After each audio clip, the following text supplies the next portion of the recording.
nosotros. Estamos alegres porque que está aquí significa que la recuperación va muy bien, gracias a Dios. A nuestro hermano Yamir, a la mamá de nuestra hermana Sandra. Estamos contentos de que puedan estar acá y obviamente contentos de que todos ustedes también estén.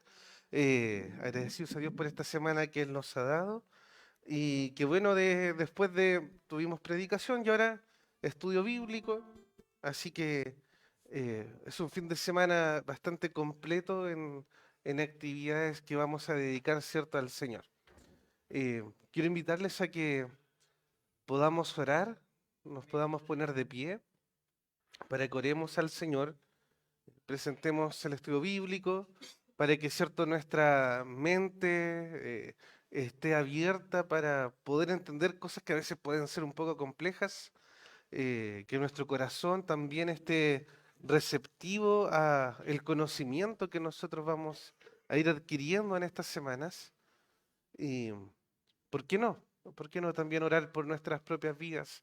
En caso de que alguno de nosotros haya cometido pecado, ¿cierto? La palabra dice que Dios es fiel y justo para perdonar nuestros pecados. Así que les invito a cerrar nuestros ojos y oremos al Señor. Señor, tú que estás sentado en tu trono allá en los cielos, tú que estás entronado, Señor, sobre toda la creación y que sobre de ti, Señor, no hay nadie, sino que todo lo que existe y todo lo que hay y todo lo demás está debajo de tus pies. Te agradecemos a ti, Señor.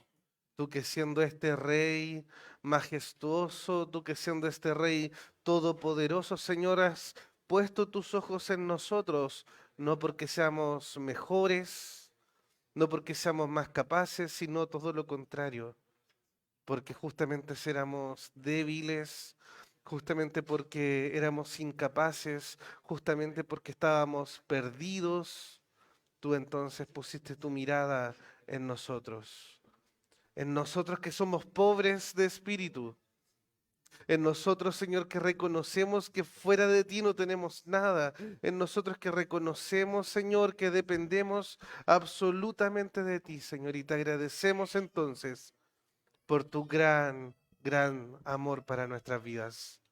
Vemos tu amor en las cosas tan comunes o simples, Señor, como el proveer alimento para nuestra mesa, y que a lo mejor si ha faltado, Señor, no es porque tú, Señor, nos hayas descuidado, sino porque a lo mejor hay momentos en que puede haber escasez, pero ya sea en la abundancia o en la escasez, ayúdanos a confiar en ti. Te agradecemos, Señor, por simplemente tener nuestras capacidades para poder llegar a este lugar y que tú de una u otra manera, Señor, estás acercándonos hacia ti, Señor. Perdona nuestros pecados, Señor, si alguno de nosotros ha fallado ante ti, si alguno de nosotros ha quebrantado tu ley. Y no es si alguno, porque la verdad es que muy probablemente todos los que estamos aquí hayamos de una u otra forma cometido un pecado contra tu santidad, Señor. Perdona a tu iglesia, Padre, por favor. Y ahora, Señor, te presentamos por el estudio bíblico que vamos a hacer. Abre nuestro entendimiento, abre nuestros ojos, abre nuestra mente, Señor, para poder comprender tus verdades, para poder, Señor, estar receptivo a tu palabra, para, Señor, poder tener humildad, Señor, en comprender que tú nos estás enseñando y edificando a través, Señor, de las escrituras, Señor. Ayúdanos a nosotros a que entonces podamos entender las verdades reveladas en este libro maravilloso que es el libro de tu palabra, Señor. Gracias, Padre, por todos nosotros, por tu iglesia, por mis hermanos y hermanas que vienen a este lugar con el ánimo, Señor, de aprender más de ti. No hay conocimiento más excelente, no hay otro conocimiento que deseemos más que conocer a este trino Dios, Santo Dios, que ha hecho todo por nosotros. Gracias, Señor, por todo esto. En el nombre de nuestro Salvador y Señor Jesús. Amén. Voy a invitar a mi hermano Pablo que nos guíe en un himno o alabanza que tenga él preparado. Alabanza, glorioso intercambio.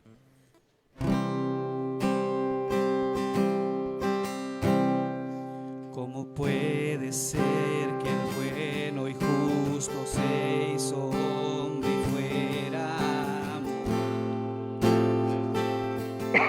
por el más vil pecador, como siendo su enemigo el sufrimiento en mi lugar tomó en aquella cruz y cargó mi maldad sobre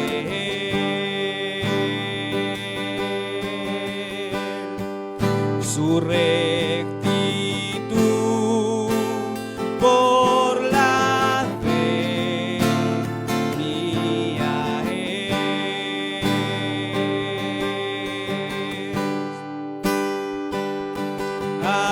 Aleluya, glorioso intercambio, oh cuán gran misterio, que por gracia salvo soy. Aleluya, gloria sea a Cristo por su sacrificio, declarado justo soy en él.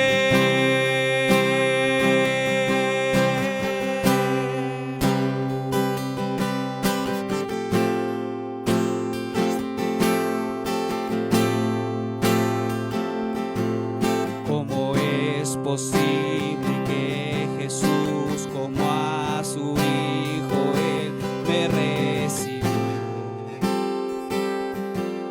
y su nombre llevó, su perfecta vida de obediencia al Padre mío, nos ver Él me otorgó y perdón me dio, pues cargó mi maldad sobre él.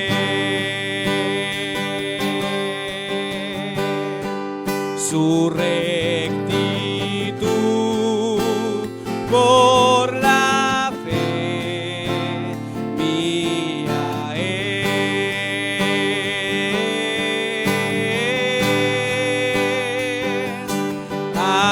Aleluya, glorioso intercambio, oh cuán gran misterio, que por gracia salvo soy.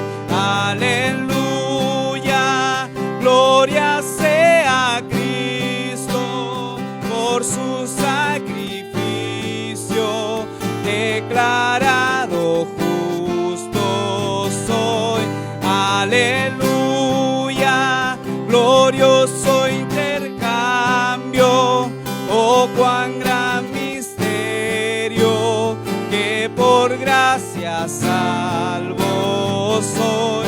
Aleluya, gloria sea a Cristo por su sacrificio, declarado justo soy en él.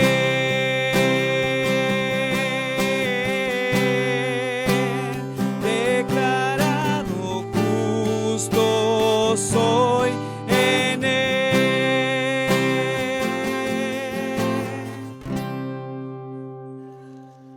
Amén. ¿Pueden tomar asiento?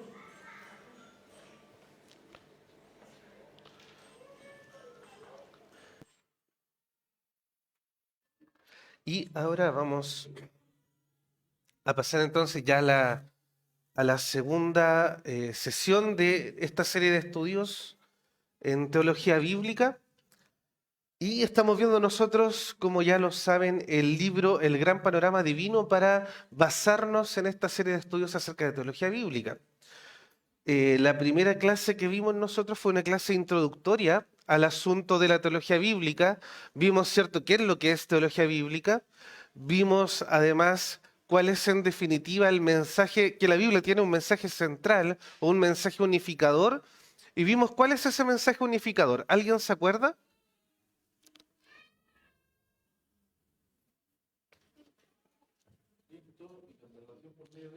Claro, el mensaje de la Biblia tiene que ver con la redención. Como dice nuestro hermano Yamir, es Cristo, ¿cierto? Y la salvación que viene a través de Cristo. Y en ese sentido, los autores, para de cierta manera simplificarnos el asunto, han dicho, bueno, el mensaje entonces de Cristo y la salvación lo vamos a estudiar a través de el reino de Dios. ¿Ya?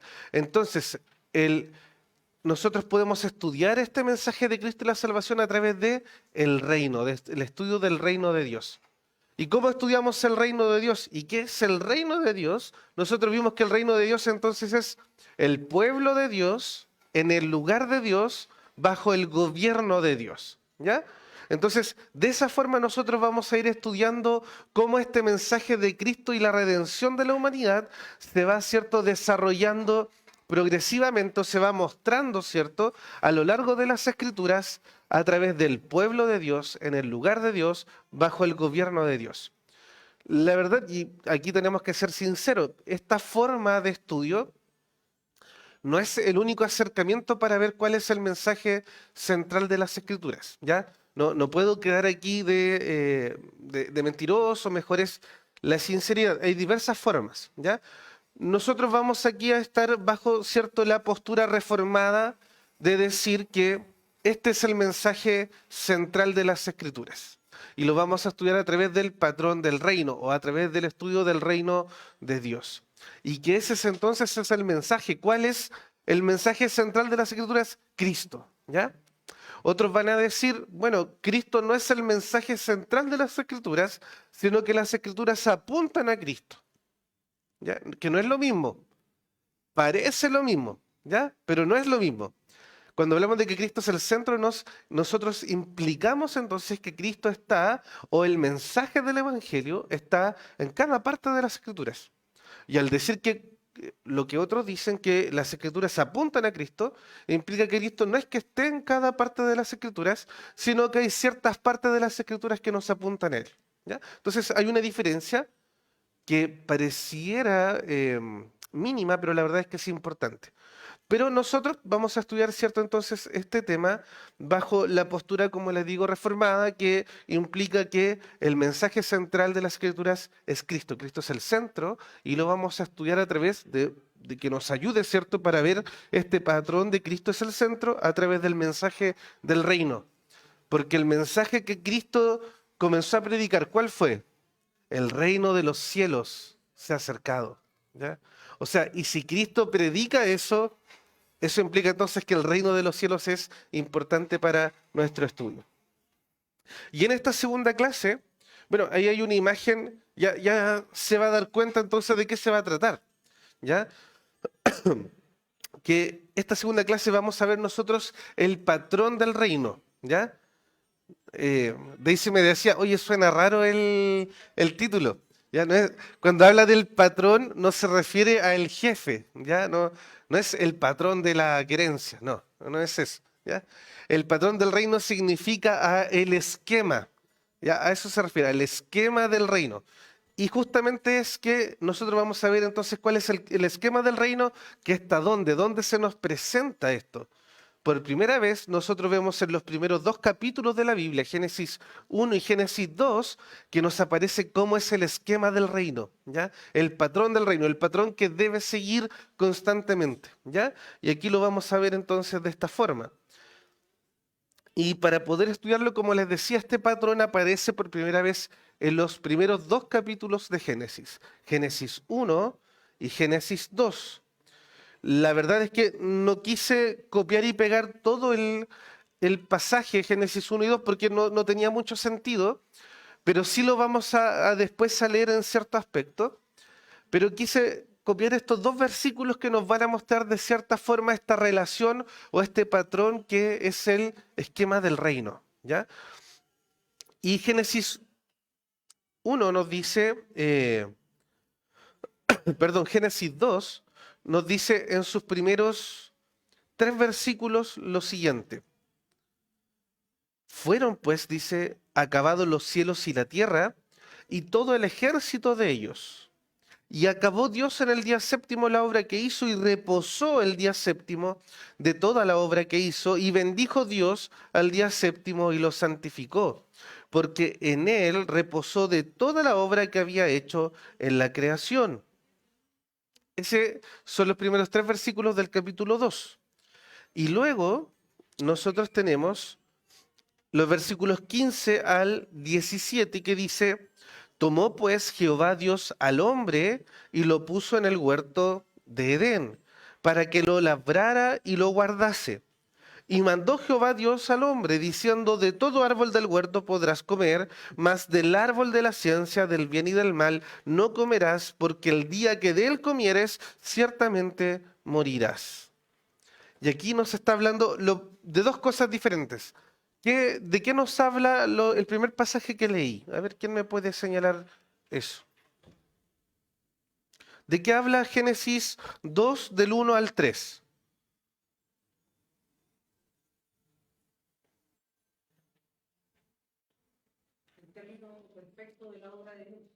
El término perfecto de la obra de Dios. Muy bien. Y aquí es curiosa, bueno, para los que están leyendo el libro El Gran Panorama Divino, Vaughan Roberts dice algo que igual es súper cierto, que dice que, para los que no lo saben, la Biblia no trae originalmente una división de capítulos y versículos. Esta fue agregada aproximadamente en el siglo XVI, XVII, para que el estudio de la Biblia fuera más sencillo, ¿ya? Pero aquí, lamentablemente, quien hizo esta división en capítulos y versículos como que no hizo muy bien la división aquí, porque termina el capítulo 1 no cuando Dios termina la creación, sino que el capítulo 1 lo termina en el día sexto, cuando termina la creación, en este caso, del hombre, ¿ya? Pero la creación en sí, todo este proceso, termina en el versículo 1 al 3 del capítulo 2.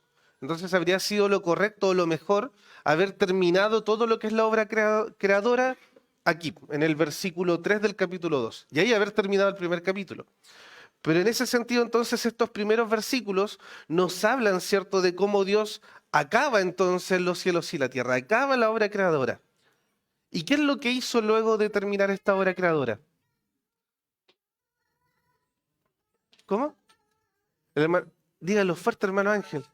Descansó. Alguien dice reposó también, ¿cierto? Qué relevante es eso. Qué relevante es que Dios, luego de terminar su obra creadora, descansó, reposó. Cuando ustedes, a lo mejor alguien ha hecho un trabajo que requería mucha concentración, mucho tiempo, hay una frase que viene de un comercial aquí en Chile que el haz todo, haz nada. ¿Ya? Es como que Dios después de terminar, como que haz todo, haz nada. Pero la verdad es que ese es un mal concepto. Cuando nosotros nos acercamos a la Biblia y la Biblia dice que Dios descansó, no significa que Él haya estado en primer lugar cansado, ni en segundo lugar que haya dicho, ya creé, ahora me desligo de todo lo que hice. ¿Ya? No es así. Lo vamos a ir viendo de a poquito, pero esto implica entonces, este descanso es una especie de descanso activo, es un reposo activo de Dios. Lo vamos a ver por qué. Y el segundo pasaje, que es los versículos 15 al 17, ¿de qué nos hablan? Sin miedo, hermano, ¿ya?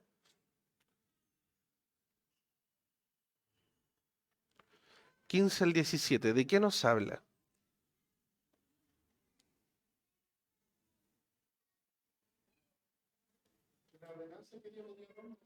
La ordenanza que Dios le dio al hombre. Bien, ¿y qué es lo que le ordenó Dios?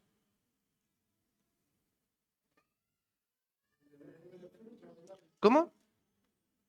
¿Qué es lo que le ordenó? Disculpe. No comer el fruto, ¿ya? Ahora, ¿solo eso le mandó? ¿Qué más le mandó? Dice, mandó Jehová Dios al hombre diciendo, de todo árbol del huerto podrás comer. O sea, Dios no le está diciendo, mira, yo te voy a mandar que no comas de este árbol. No le está diciendo, mira, te mando que comas de todo. ¿Ya?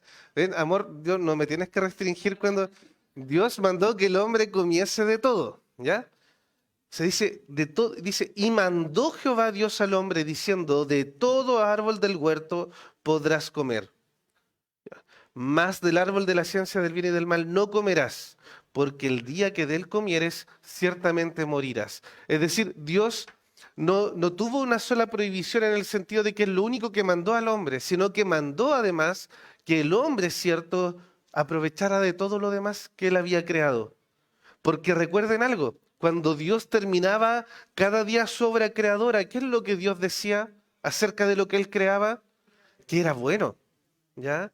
Es decir, le dice al hombre, mira hombre, yo hice tantas cosas buenas, disfrútalas. Todo lo que yo he hecho, lo hice bueno, disfrútalo, ¿ya? Y luego le dice entonces al hombre que solamente, cierto, del fruto de un árbol no podrás comer. ¿Por qué? Porque el día que de él comieres, ciertamente morirás.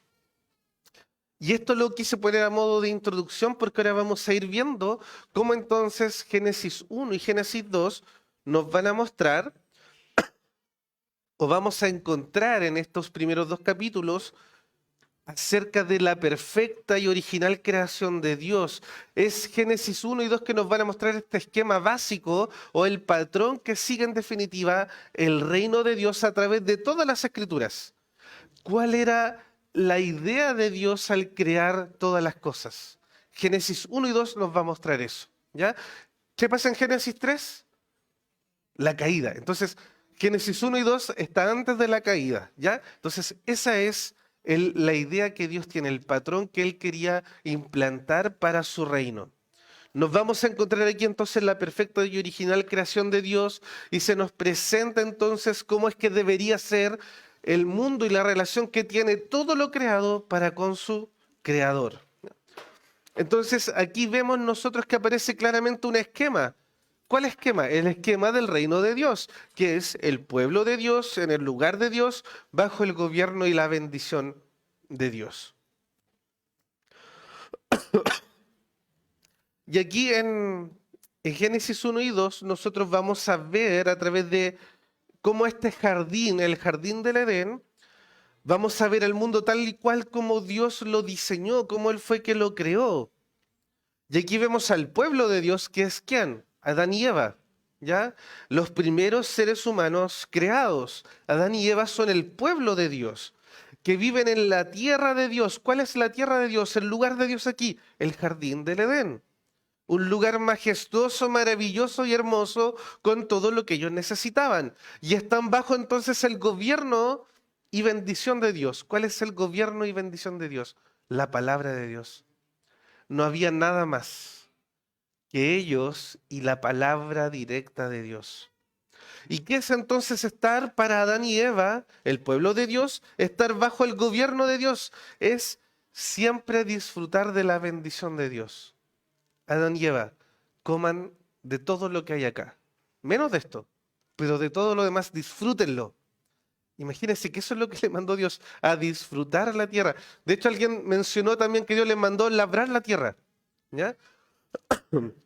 Ahí, curiosamente, esto no tiene mucho que ver con esto, pero hay una visión súper diferente entre lo que es la historia del trabajo con el movimiento de la Reforma a la historia del trabajo con la historia de la Iglesia Católico Romana. Para los que no lo saben, y no sé si lo han visto, pero ¿cuáles son los países más desarrollados en el mundo? ¿Cómo? Díganlo fuerte nomás, hermanos, sin miedo. Los países europeos y Estados Unidos. Todos aquellos países que son de un origen protestante, que vienen de la Reforma, ¿ya? Los países menos desarrollados, ¿cuáles son? Los latinoamericanos y los países africanos, que son los países que tienen una tradición católico-romana, ¿ya? Especialmente en Latinoamérica. ¿Saben por qué? Porque el protestantismo veía el trabajo como una bendición de Dios.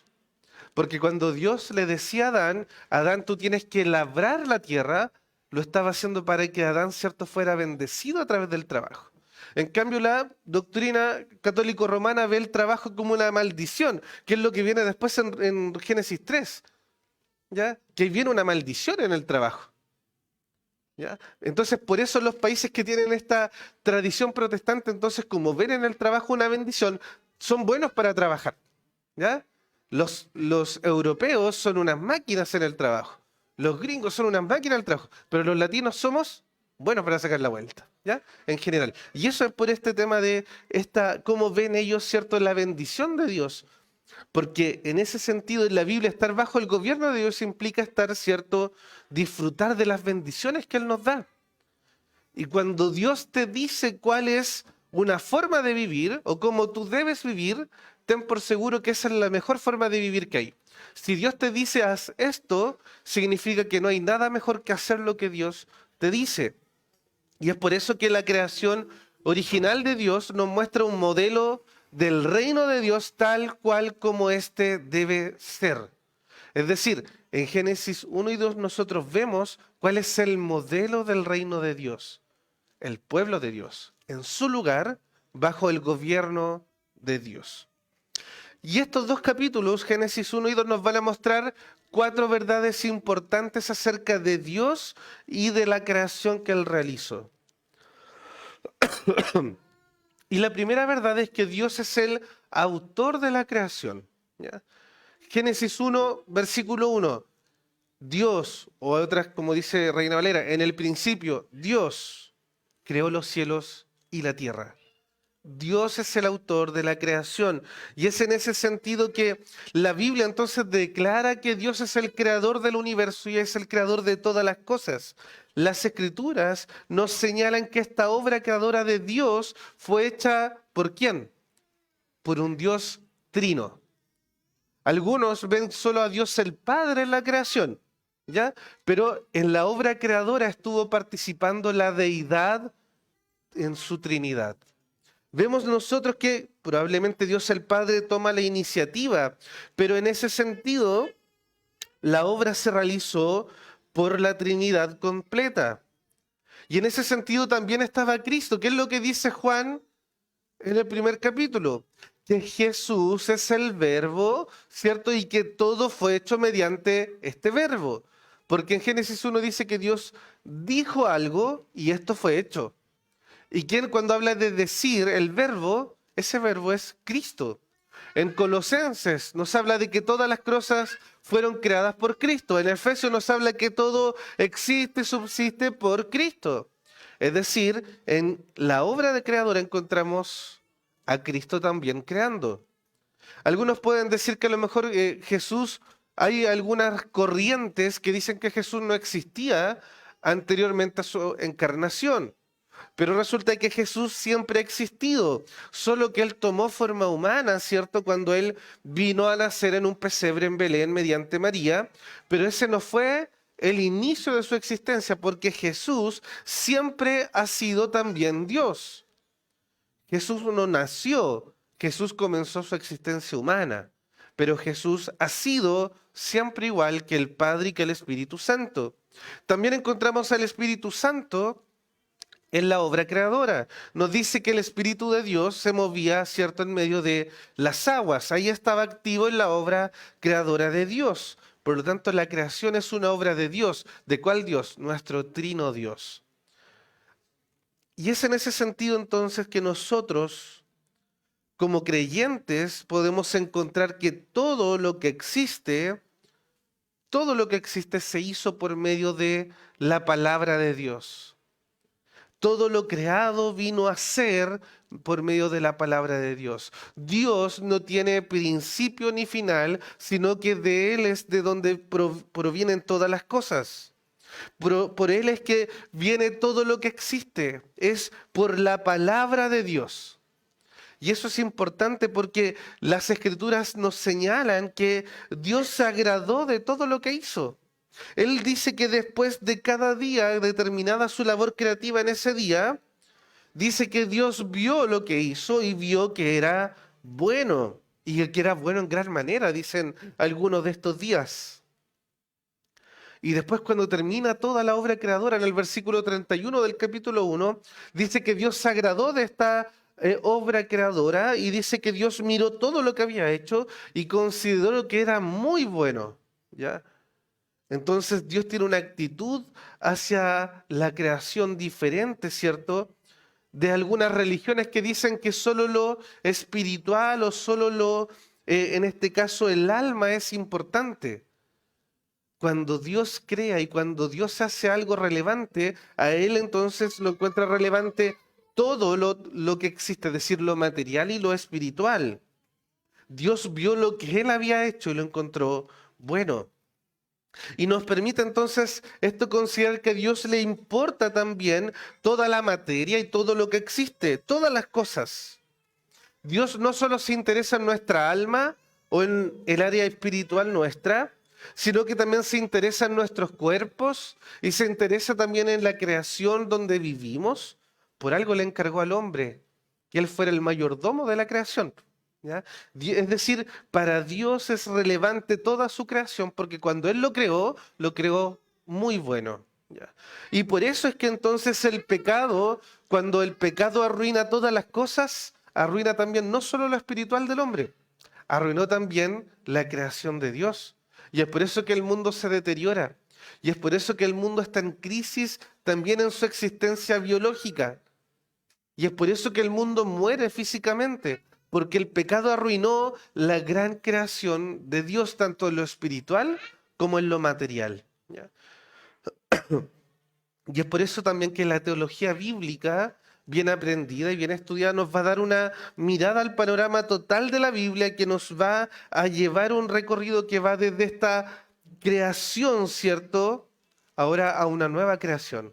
Una creación que por la causa del pecado se corrompe. Entonces la teología bíblica nos va a ayudar a ir desde esa creación hasta una nueva creación ahora absolutamente perfecta, donde el pecado ya no tendrá más cabida. Si Dios hizo todas las cosas, al principio las encontró muy buenas, Él va a redimir entonces todas las cosas.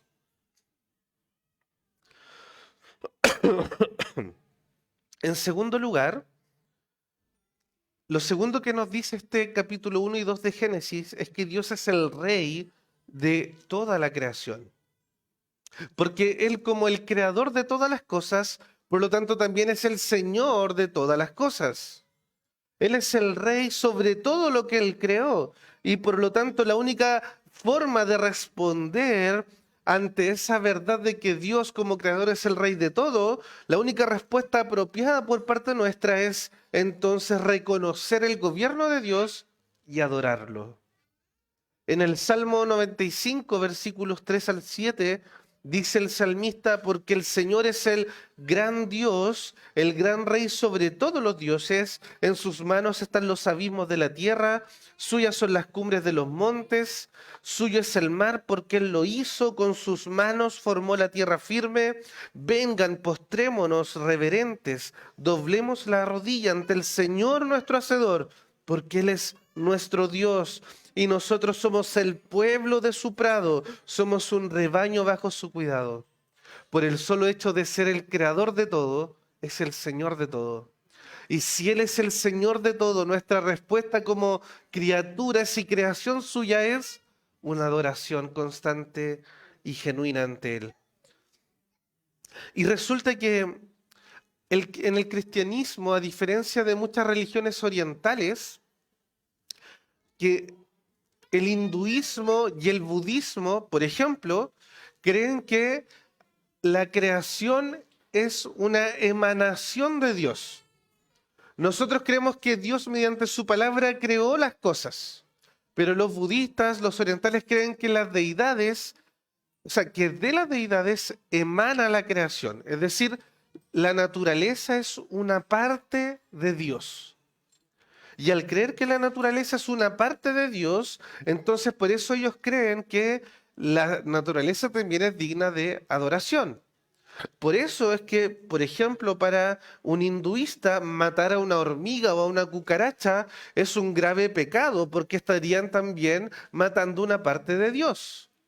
Por eso es que las religiones, ¿cierto?, a nivel mundial, las religiones primitivas, ¿cierto?, adoran a la naturaleza porque creen que la naturaleza es una emanación de Dios. Lo mismo con cualquier aspecto de la naturaleza, las montañas, el sol, la luna o lo que sea, porque ellos creen que lo que existe es una emanación de Dios y por lo tanto es parte de Dios. Pero las escrituras niegan eso.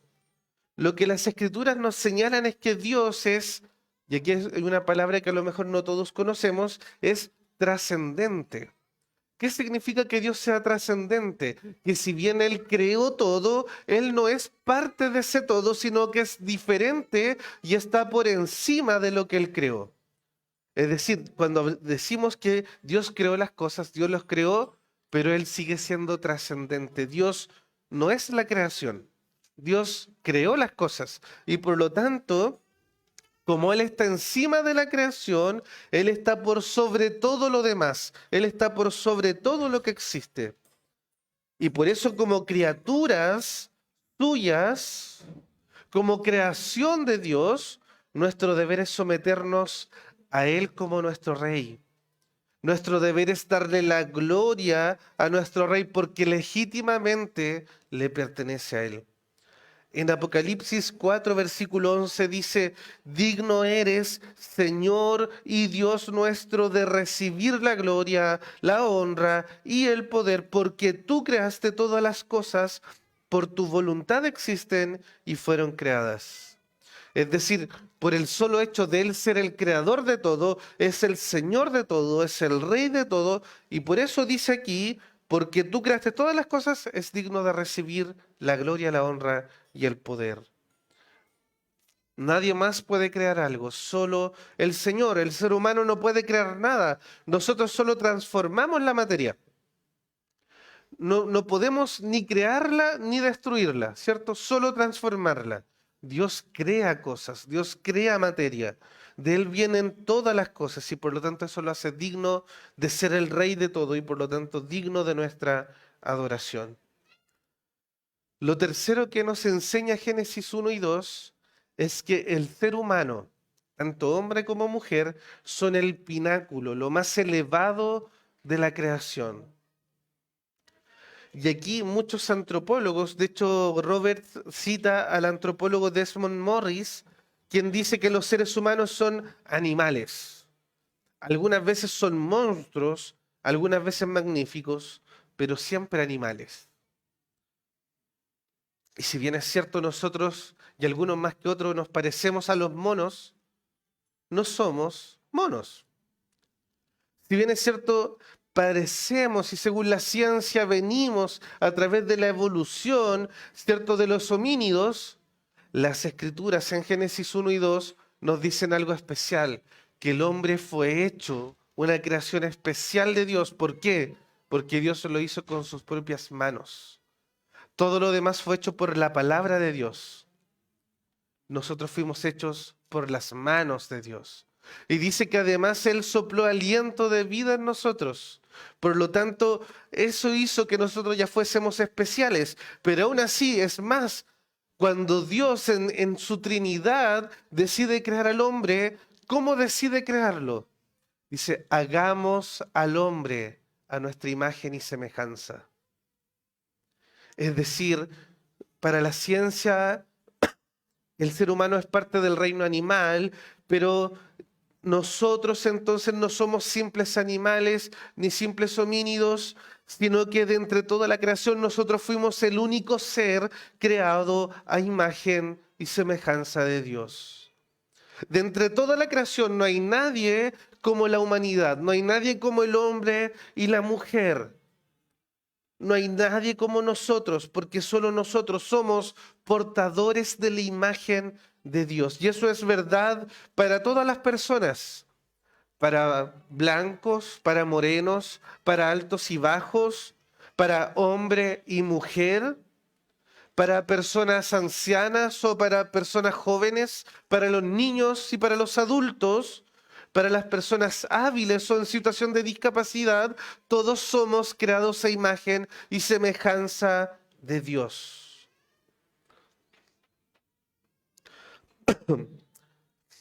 Clowney dice lo siguiente: el hombre es una criatura porque fue creado por Dios, pero es una criatura única.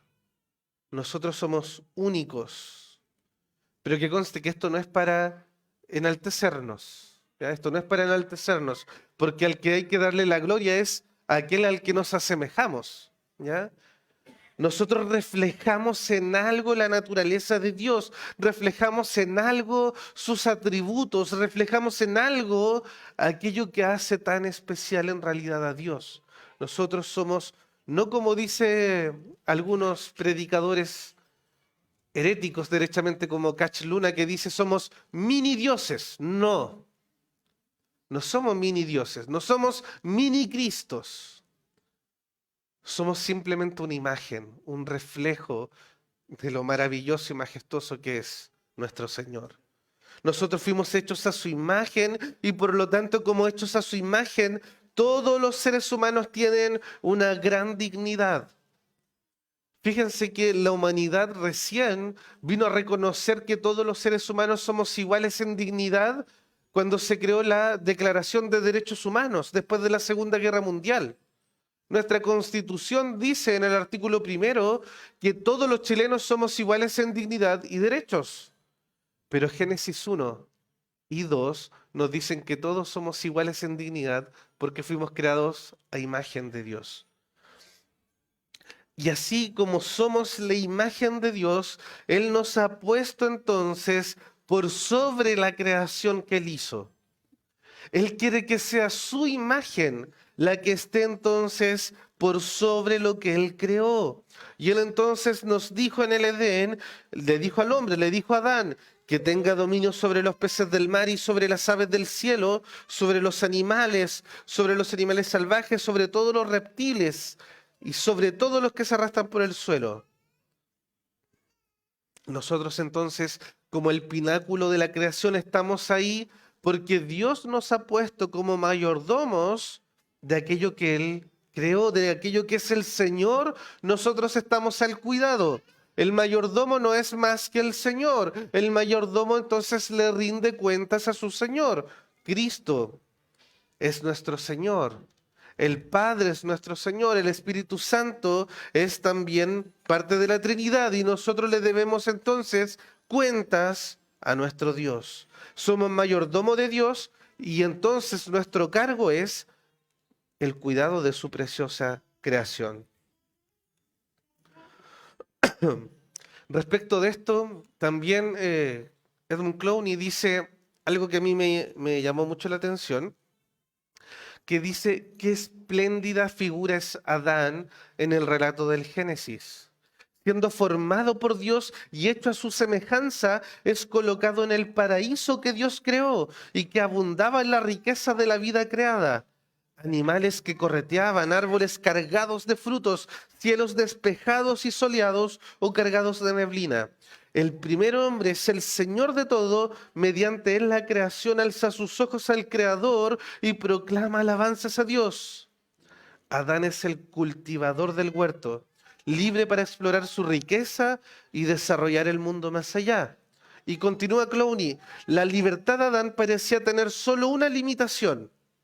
Dios le señaló un árbol en el huerto del cual él no debía comer.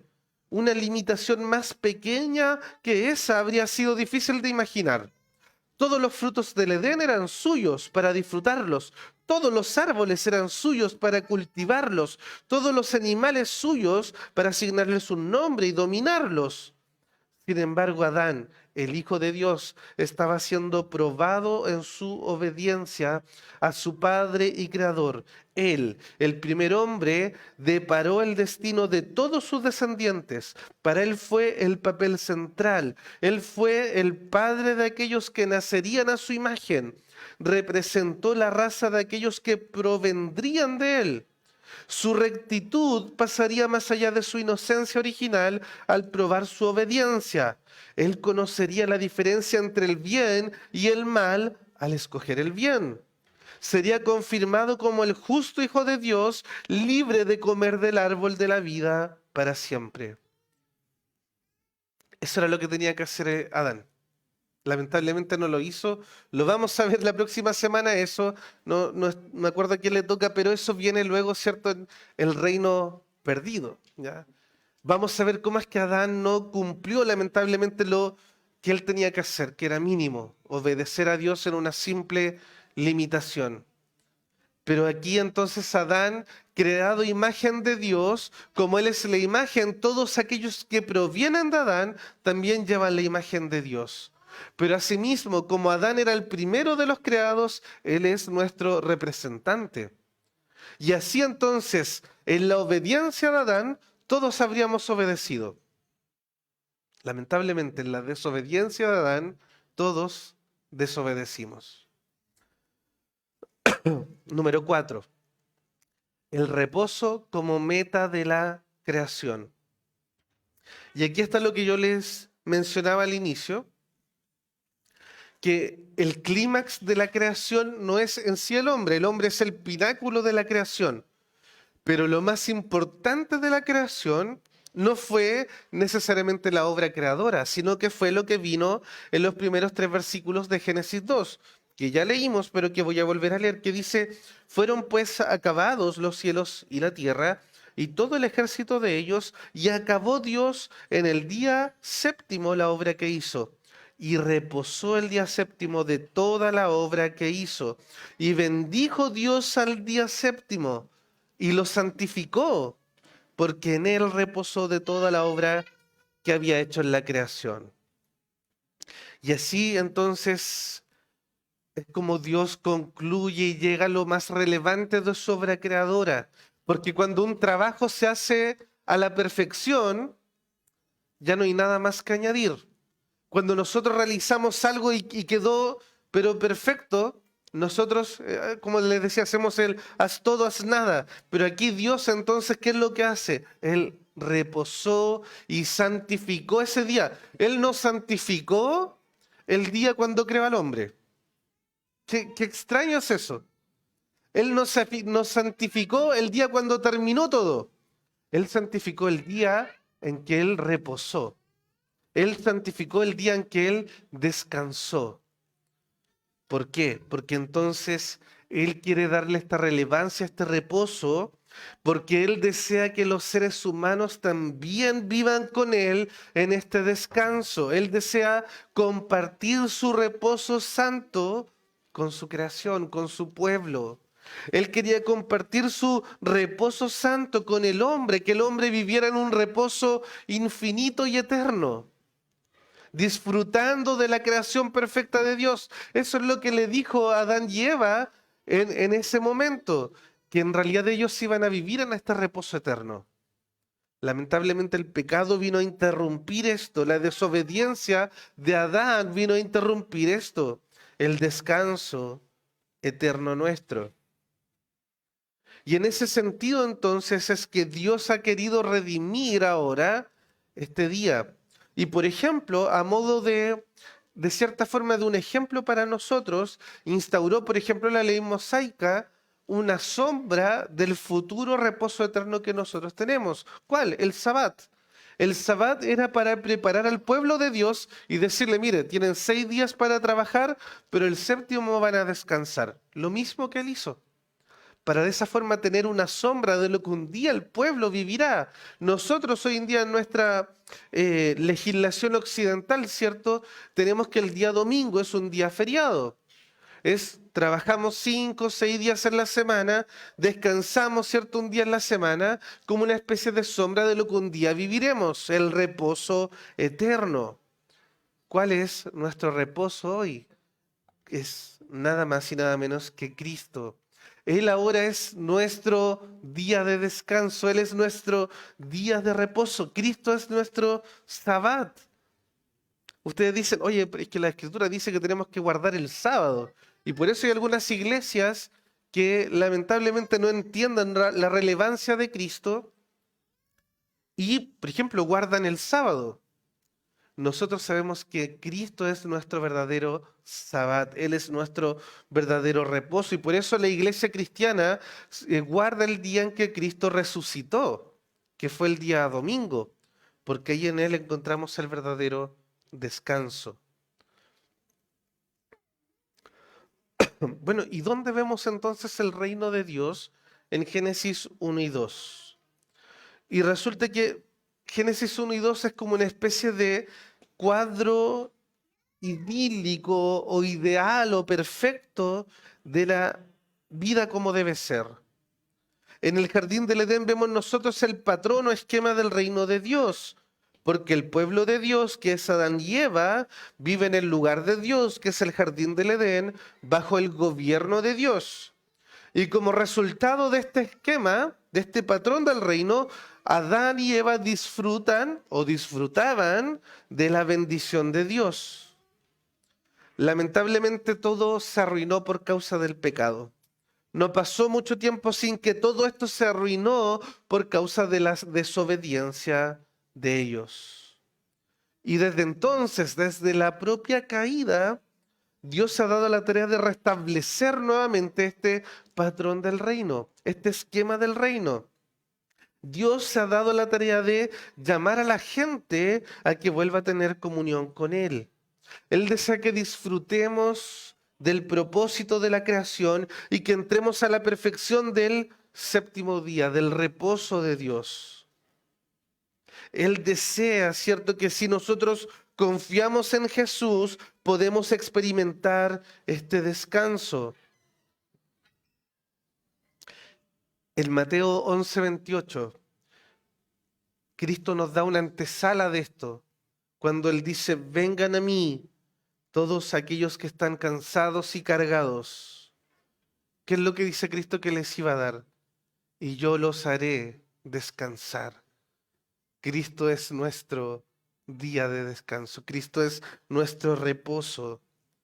En Él ya no necesitamos guardar un día especial, porque en Él todos los días son nuestro sabbat. En Cristo todos los días son nuestro reposo y ahora solo esperamos como creyentes, esperamos un día disfrutarlo por completo, en plenitud en la nueva creación, cuando Cristo regrese.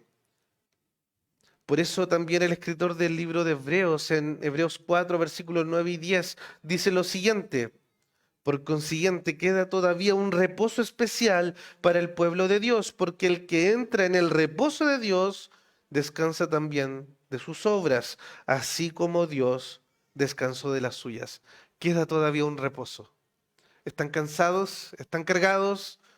¿Están con problemas? ¿Están con conflictos? Hermanos, queda aún un reposo para el pueblo de Dios. ¿Cuándo? Cuando estemos en el lugar de Dios. Bueno, cuando Adán, y aquí solo quiero hacer una pequeña introducción a un tema que es lo que se conoce como la teología del pacto. Ya no me quiero meter mucho en esto, pero era un poco necesario, porque cuando Adán compareció en el Edén como un ser responsable ante Dios, que nosotros vimos, ¿cierto?, que en Génesis Dios le encarga a Adán, le dice a Adán, te mando que comas de todo menos de este fruto de este árbol en especial. Bueno, cuando Adán entonces va ante Dios con eso, él va como responsable ante Dios y lo hace entonces como lo que se conoce como la cabeza federal, ¿ya? Es decir, él es el representante legal de toda su descendencia. Si todos nosotros venimos de Adán, Adán entonces nos representó a nosotros. Él era nuestra cabeza federal y es por eso que cuando Adán pecó, todos los representados por Adán también fueron contados como pecadores, ¿ya? Por eso en hebreo dice que por uno entró el pecado al mundo, ¿ya? Que fue por Adán. Cuando Adán cayó, todos cayeron. Cuando Adán murió, todos murieron. Pero resulta que lo mismo sucede con Cristo. Cuando Cristo vino a esta tierra, Él también sostuvo una posición de, ¿cierto?, de relación federal o de cabeza federal o de representante de su pueblo. Así por eso cuando Cristo fue obediente hasta la muerte, todos los que fueron representados por Él son contados por justos. Cuando Él se levantó de la muerte, se levantaron aquellos también con Él de la muerte. Cuando Cristo ascendió a los cielos, nosotros también fuimos considerados como ascendiendo con Él. Por eso nosotros hemos visto, y analicen esto, la importancia entre el bautismo y la Santa Cena. ¿Se acuerdan lo que hemos visto de esto? Como en el bautismo nosotros fuimos sepultados con Cristo y a la vez resucitados con Él. Imagínense, Cristo ahí entonces está haciendo efectiva la representación. y en la Santa Cena participamos también de esto. Entonces Cristo es nuestra cabeza federal, así como Adán fue nuestra cabeza federal. Adán fue nuestra ruina, Cristo es nuestra victoria. Y es en ese sentido entonces que la relación de nuestra raza humana con Adán o con Cristo divide a los hombres en dos clases distintas, cada cual recibiendo la naturaleza y el destino propio de su cabeza. Creo que fue Miguel que en la predicación aquí en la calle decía, oye, ¿tú estás todavía como Adán o estás en Cristo? Pero no puedes estar con los dos al mismo tiempo. Cada uno de los hombres está representado por uno o representado por el otro. En estas dos clases hay dos hombres, uno es Adán y el otro es Cristo, que nos dan dos realidades diferentes. La primera realidad, la de Adán, es la desobediencia, por la que muchos fueron constituidos pecadores, todos. Pero la segunda realidad es la obediencia de Cristo, por la cual muchos fueron contados por justos. Tú puedes decir, oye, pero si no es justo porque yo no pequé cuando Adán pecó. Pero déjame decirte que tampoco sería justo la obra de Cristo, porque cuando Él fue justo, tú no fuiste justo. Qué injusto es que seamos contados por justos cuando no lo somos. Pero gracias a nuestro representante que obedeció en todo, somos contados por justos. Por el primero vino la ruina, pero por el último vino la redención. Y por eso es que en Jesús experimentamos entonces este descanso, nuestro reposo, de una manera actual. ¿Estás viviendo el reposo de Cristo, hermano? ¿Estás realmente experimentando el descanso en Cristo o solo esperas el futuro? Déjame decirte que hoy, gracias a Cristo, tenemos ahora, ya en este momento, descanso para nuestras almas. ¿Cuál? El que por la obediencia de uno, no por la mía, fuimos nosotros contados como obedientes. ¿Y qué más reposo, qué más descanso que eso? Pero también eso nos da la esperanza de nuestro futuro descanso, un descanso eterno bajo las alas de nuestro Padre, en sus brazos descansaremos eternamente. Y es así entonces como en Génesis 1 y 2 se ve entonces el esquema del reino.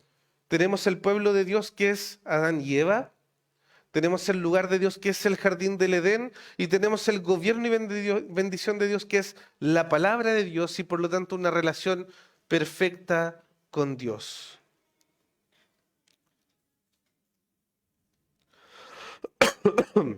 Bueno, todavía estamos bien de tiempo, así que no sabía si íbamos a alcanzar a hacer esto, pero vienen unas pequeñas preguntas que están, ¿cierto?, como guía de estudio en el libro, ¿ya? Entonces nosotros vamos igual a aprovechar de hacerlas. Y a ver si me resulta esto.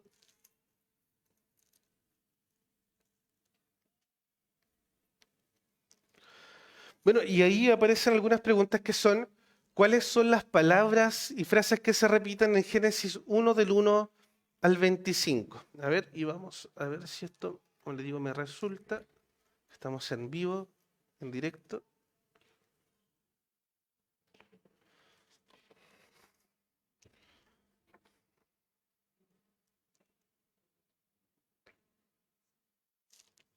No, no se va a ver, parece muy grande.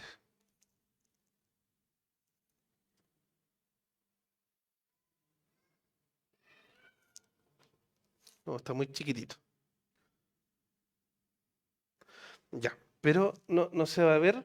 Pero la pregunta es en Génesis 1 del 1 al 25, y yo creo que todos tienen Biblia o en sus celulares pueden buscar Génesis del 1 al 25 para que me puedan ayudar con esto. ¿Ya? Y aquí vamos, esto es la parte práctica, entonces esto nos va a servir, hermanos, mucho para nuestro estudio personal y para que desde ya vayamos siendo personas que relacionen la Biblia en plenitud, ¿ya? Esa es la idea de la teología bíblica, que podamos ver en cada parte de las Escrituras cómo se relaciona con el mensaje central. Y alguna forma de hacerlo es justamente como el libro nos ayuda, que es, por ejemplo, cuando usted estudia un pasaje de las Escrituras, tiene que ver, por ejemplo, cuáles son las palabras o frases que se repiten. Porque si hay palabras que se repiten, significa que son relevantes. ¿Ya? Y en Génesis 1, del 1 al 25, ¿cuáles son las palabras que más se repiten? Ya, y dijo Dios, muy bien. A ver, voy a ver si puedo sacar esto mejor.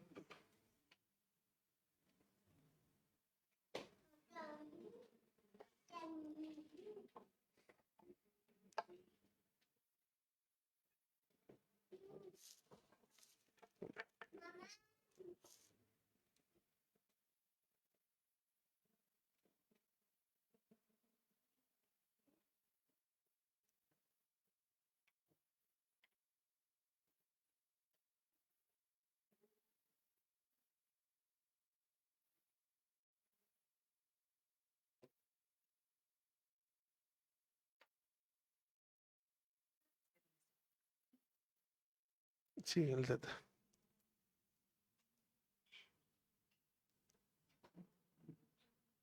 Es como lo mejor que se ve.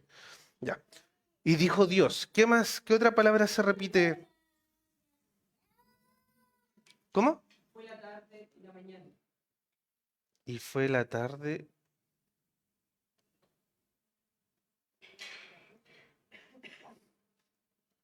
y la mañana. ¿Qué más? Y vi Dios que era bueno.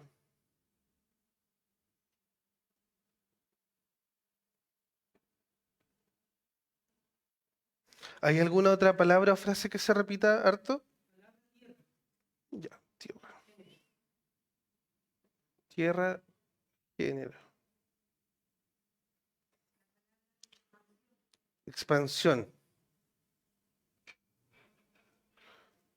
Como que según su especie, igual como que en relación con eso, igual se repite algunas veces, ¿o no?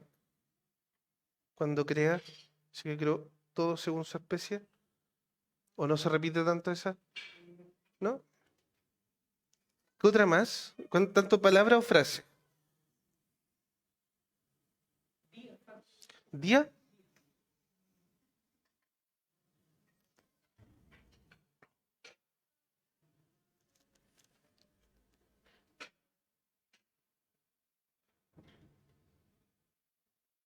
¿Hay alguna otra que se repita? Y fue así. Y fue así. Eso es como conclusivo. Y fue así.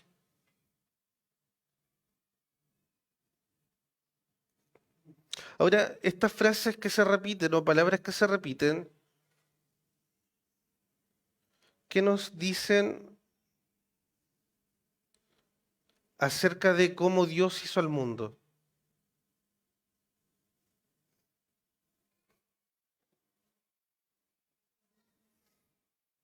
¿Quién me puede ayudar aquí? ¿Qué nos dicen estas frases, las que están ahí, acerca de cómo Dios hizo al mundo? Que Dios lo hizo mediante su palabra, ¿cierto?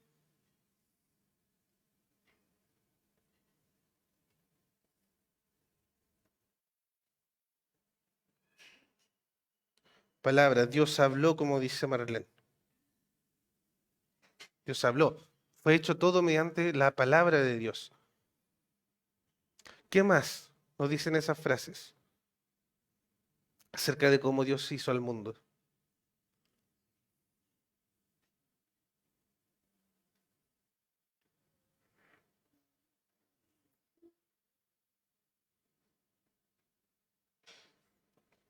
Yo creo que esta palabra es, o sea, esta frase es esencial. Y vi Dios que era bueno. O sea, ¿cómo Dios hizo al mundo? Bueno. O Dios lo hizo más o menos nomás. Lo hizo perfecto, imperfecto. O sea, si no me acuerdo el versículo, pero dice que Dios hizo todo lo que él hizo y vio que era muy bueno. O sea, y algunos que están disconformes y buscando en Marte así agua.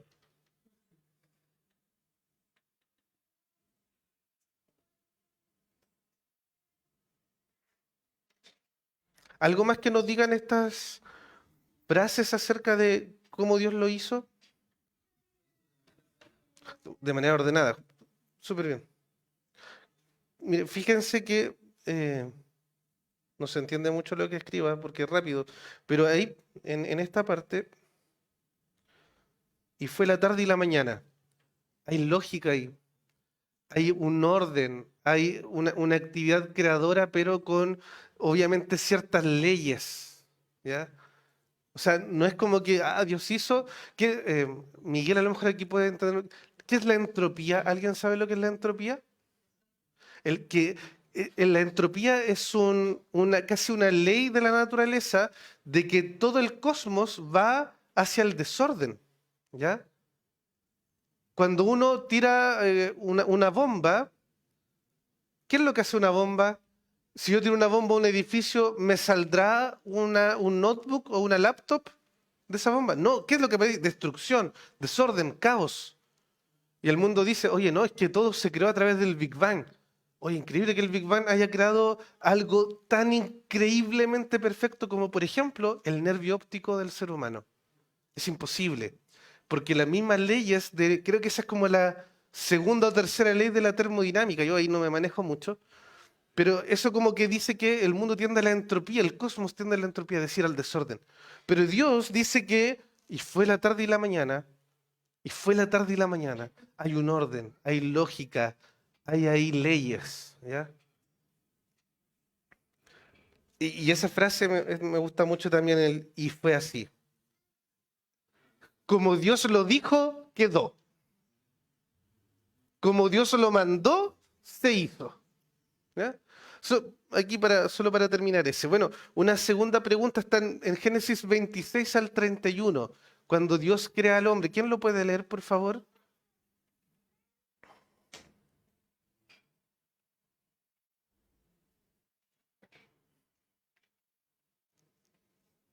Amén. Ya. Entonces dijo Dios, hagamos al hombre a nuestra imagen, conforme a nuestra semejanza, y señoree en los peces del mar, en las aves de los cielos, en las bestias, en toda la tierra, y en todo animal que se arrastra sobre la tierra. Y creó Dios al hombre a su imagen, a imagen, varón y hembra los creó. Y los bendijo Dios y les dijo, fructificad y multiplicaos, llenad la tierra y sojuzgadla, y señoread en los peces del mar, en las aves de los cielos, y en todas las bestias que se mueven sobre la tierra. Y dijo Dios, he aquí que os he dado toda planta que da semilla, que está sobre toda la tierra, y todo árbol en que hay fruto y que da semilla, os será para comer, y a toda bestia de la tierra, y a todas las aves de los cielos, y a todos los que se arrastra, y a todo lo que se arrastra sobre la tierra, en que hay vida, toda planta verde les será para comer. Y fue así. Y vio Dios todo lo que había hecho, y he aquí que era bueno en gran manera. Y fue la tarde y la mañana el día 6. Y fue así. Y todo era bueno en gran manera. Bueno, ¿qué significa, hermanos, ser creados a imagen de Dios?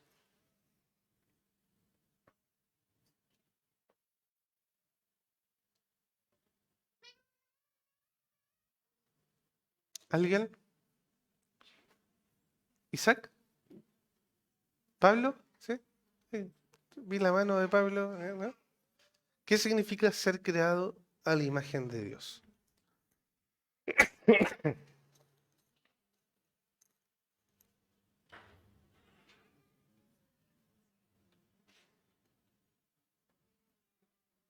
¿Alguien? ¿Alguien? ¿Alguien? ¿Cómo? Perfectos. Ya, ¿ves? Ya, yo quiero llegar a un punto, a ver si justamente eso que dice Oscar, a ver si me ayuda a llegar a ese punto. Fuimos creados.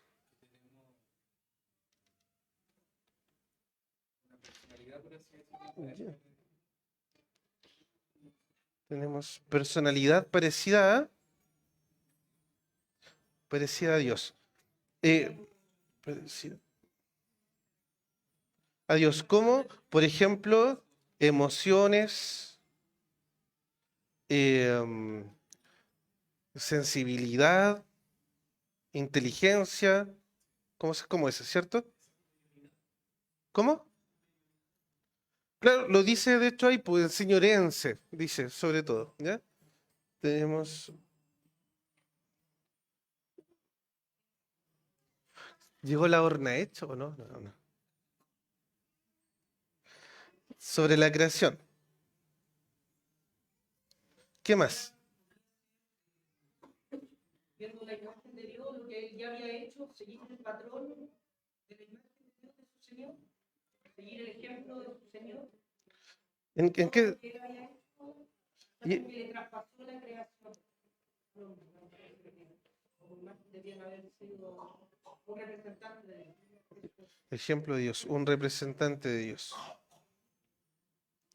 Ya, y esto me va a llevar a algo. ¿Unión con Dios? Ya.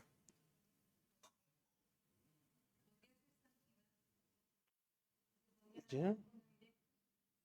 Unión con Dios, santidad. Y aquí viene entonces una pregunta. ¿El hombre podía pecar? Es decir, Dios le dice, mira, Adán, de todo puedes comer menos del fruto del árbol del conocimiento de la ciencia del bien y del mal. Adán, este es un temazo, ¿eh? No sé si nos vamos a demorar un poquito, pero vamos a hacerlo de lo más sencillo posible. Adán, ¿podía en definitiva obedecer a Dios ahí? ¿Qué es lo que podía hacer Adán? Po- Podía no comer del fruto, es decir, podía obedecer y podía desobedecer. Ya, entonces, en ese sentido, ¿qué es lo que tenía Adán? Voluntad, una voluntad libre, ¿cierto? Libre, o libre albedrío, como dice.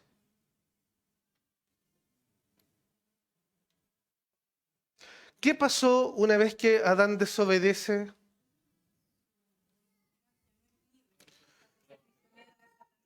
La voluntad ya no es libre, ¿cierto? Como dice Martín Lutero, esclavo de la voluntad. Es decir, y aquí esto se traduce en que el hombre en el estado natural podía no pecar. El hombre una vez en su estado corrompido, el hombre no puede no pecar. Es decir, aquí está el hombre natural en el Edén, luego de la caída, el hombre no puede no pecar. El estado natural de Adán y Eva creados es que el hombre podía entonces no pecar, él podía elegir obedecer a Dios. Yo puedo elegir obedecer o puedo elegir desobedecer. Pero una vez que el hombre desobedece a Dios, ¿qué es lo que pasó? Se cumplió lo que Dios le dijo que iba a pasar. Iba a morir. Y el hombre murió espiritualmente y físicamente también. Entró la muerte al mundo. Y al morir espiritualmente, la voluntad del hombre entonces se quedó esclavizada entonces al pecado. Y como quedó esclavizada al pecado el hombre luego de la caída, entonces no puede no pecar. Y es por eso que entonces lo mejor que nosotros hacemos sigue siendo abominable para Dios, porque es pecaminoso, ¿ya? Pero una vez que el hombre ahora es redimido, el hombre, ¿qué es lo que pasa? Vuelve a este estado, que ahora nosotros, los creyentes que somos regenerados, podemos, ¿cierto?, no pecar. Es decir, hermanos, ustedes ahora están en un estado en que ustedes pueden no pecar, al igual que Adán y Eva. Se les ha regenerado a este estado que estábamos en el Edén, en donde nosotros podemos pecar, podemos elegir desobedecer a Dios, pero gracias a Cristo ahora también podemos obedecer la ley de Dios. Este es el hombre regenerado.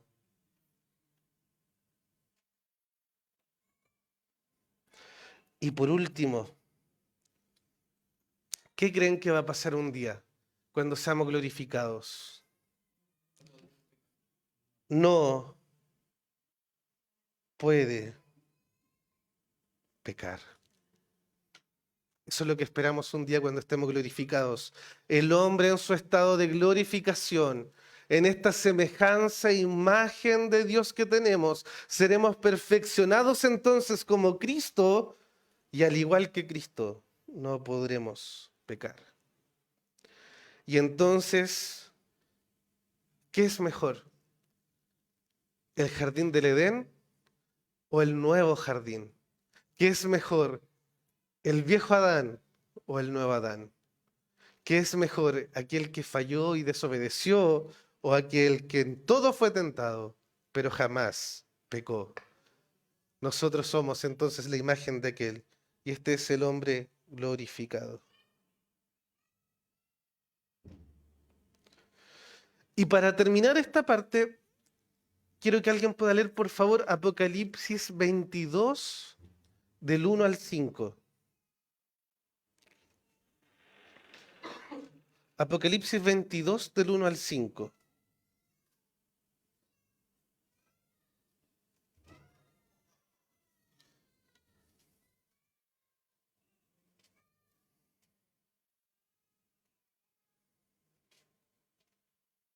¿Veo?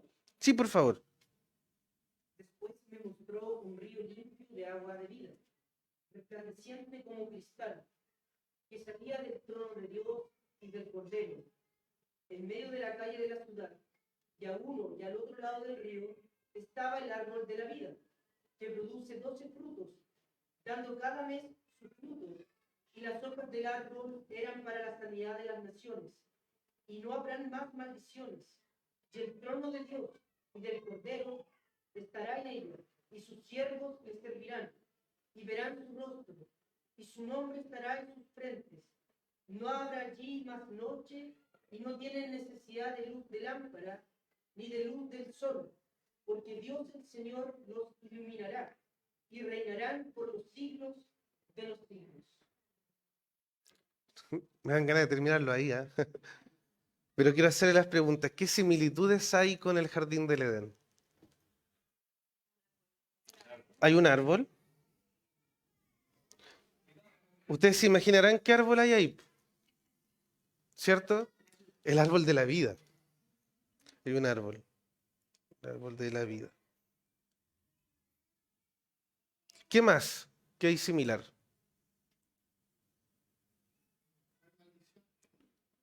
¿Ya? ¿No hay maldición?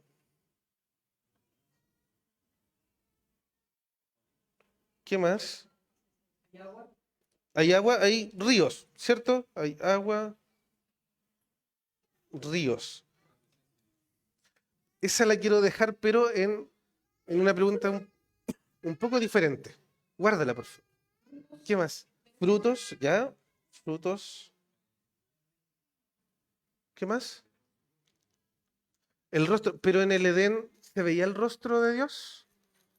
También, guárdala para la pregunta siguiente. ¿Qué más? Similar. ¿Bueno, Germán?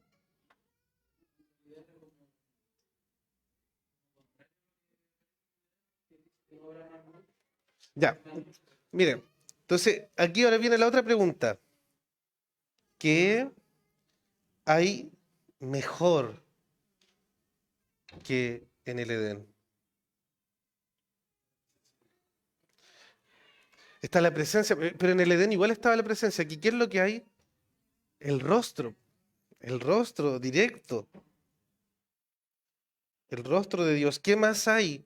Está el trono, dice ahí. Está el trono, está el cordero. ¿Qué más hay? ¿Qué pasa? ¿Puedes comer del árbol o no?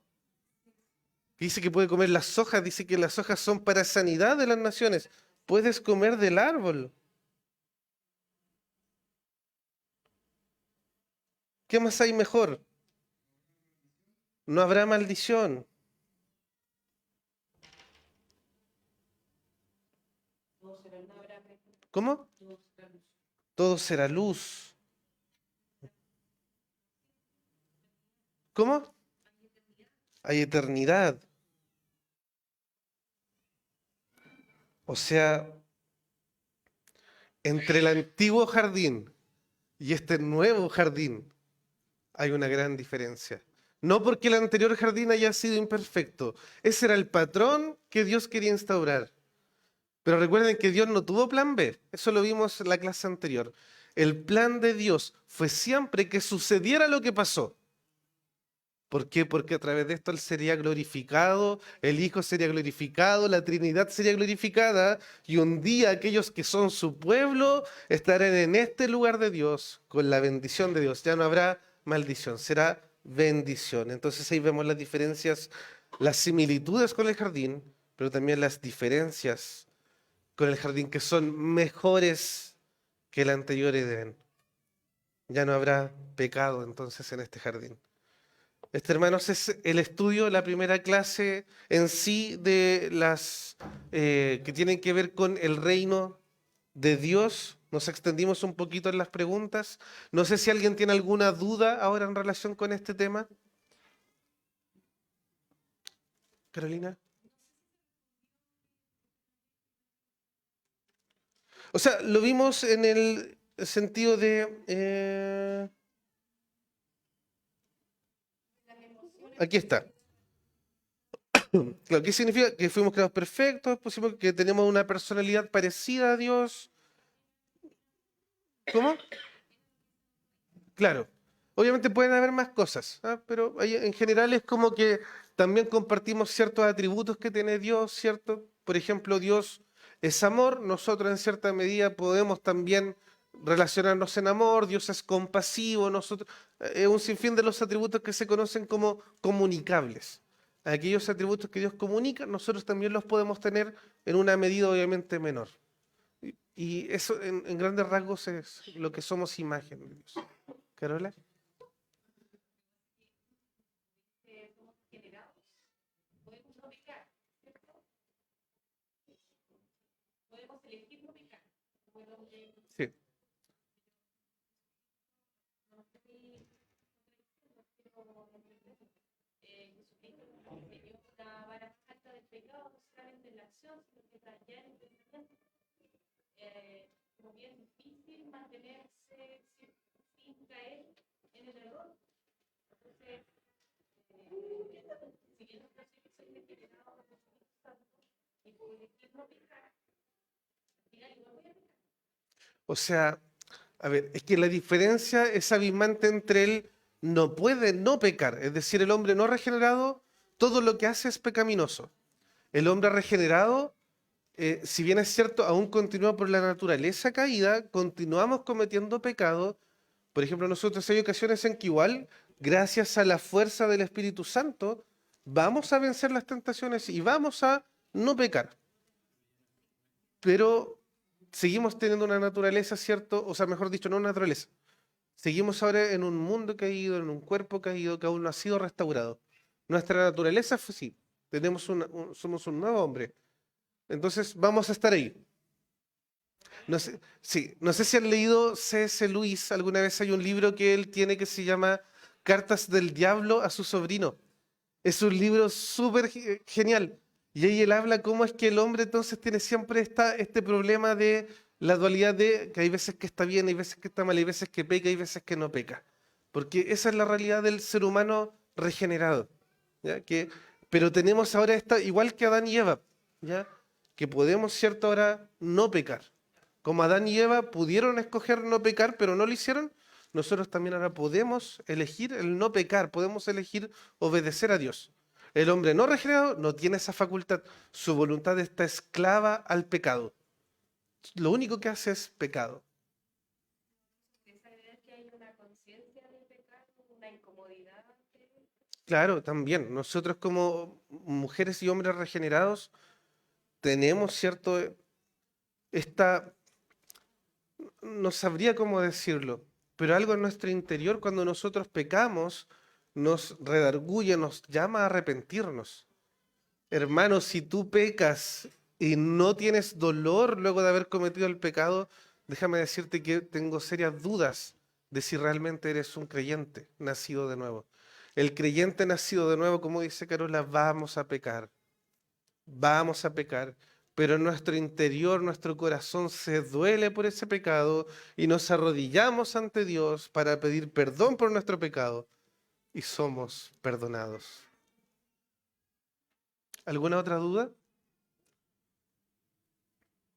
Hermanos, estos son temas súper difíciles, ¿sabes? Por si acaso, ninguno de los que va a dar estos temas somos expertos en teología bíblica, teología del pacto, son temas súper difíciles. Así que estamos ahí simplemente en lo más arriba de la agüita, no vamos a las profundidades. Algún día esperamos ahí tener alguna clase más profunda de esto, pero espero que se haya entendido y muchas gracias por la participación, hermanos. Y ahora, como siempre, les invito, ¿cierto?, a pasar atrás al final para compartir como iglesia y seguir, ¿cierto?, comentando y de todo esto. Y a participar de las siguientes clases también que tendremos. Así que muchas bendiciones, hermanos. Nos vemos mañana si Dios quiere.